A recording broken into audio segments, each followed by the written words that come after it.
Medidas de comprimento padronizadas e não padronizadas. Desde os tempos mais remotos, o homem sempre teve a necessidade de medir.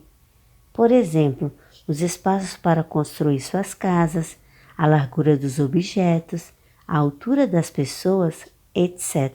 Medir significa conferir uma grandeza com uma unidade de referência de mesmo padrão. As primeiras medidas de comprimento eram baseadas em partes do corpo. Essas medidas eram criadas e adaptadas para atender às demandas de cada povo. As primeiras unidades de medida são consideradas não padronizadas, por não possuírem uma medida exata, ou seja, um padrão fixo.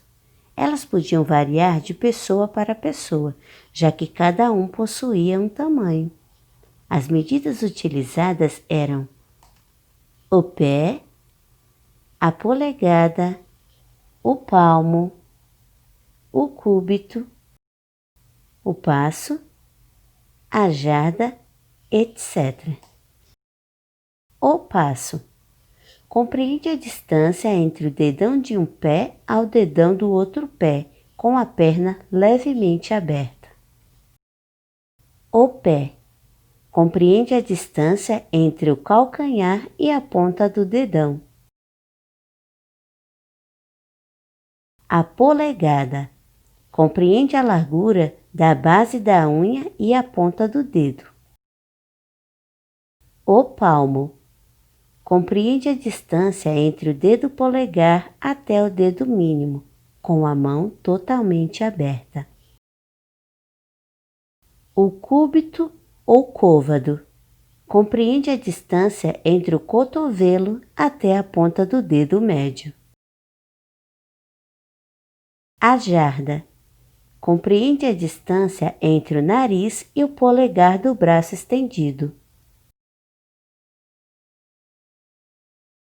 Era necessário adotar um padrão de medida para todos os povos. Então, em 1791, vários representantes de diversos países reuniram-se na França para discutir a adoção de um sistema único de medidas.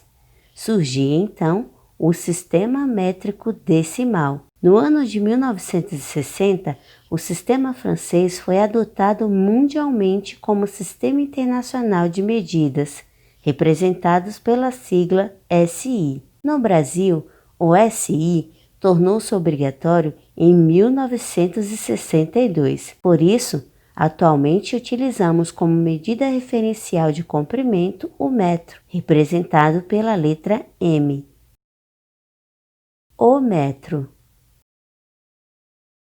Como já aprendemos, o metro é considerado a medida de comprimento referencial utilizada em nosso país. Porém, existem outras unidades que são menores e maiores que o metro. Veja a tabela abaixo. Temos o quilômetro, hectômetro, decâmetro.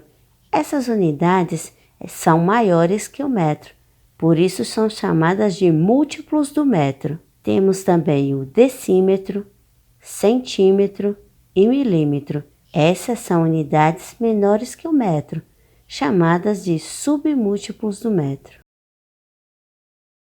A medida de comprimento e as profissões.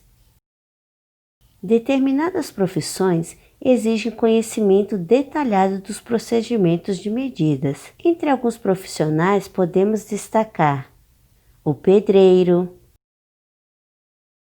o engenheiro, o pintor, o vidraceiro, o vendedor de tecidos, o marceneiro, a costureira, entre outros. Instrumentos de medida de comprimento padronizada. Vemos na imagem alguns instrumentos de medida padronizada. Temos como exemplo a trena, a régua metro-balcão, a fita métrica, o metro articulado e a régua, comumente utilizada para atividades escolares. O que podemos comprar por metro?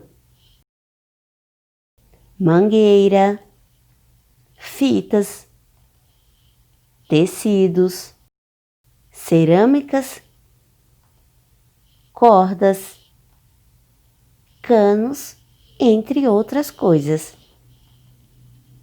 Existem ainda outras unidades de medidas, são as medidas de massa, capacidade, tempo, temperatura, entre outros, mas esses são temas para uma próxima aula.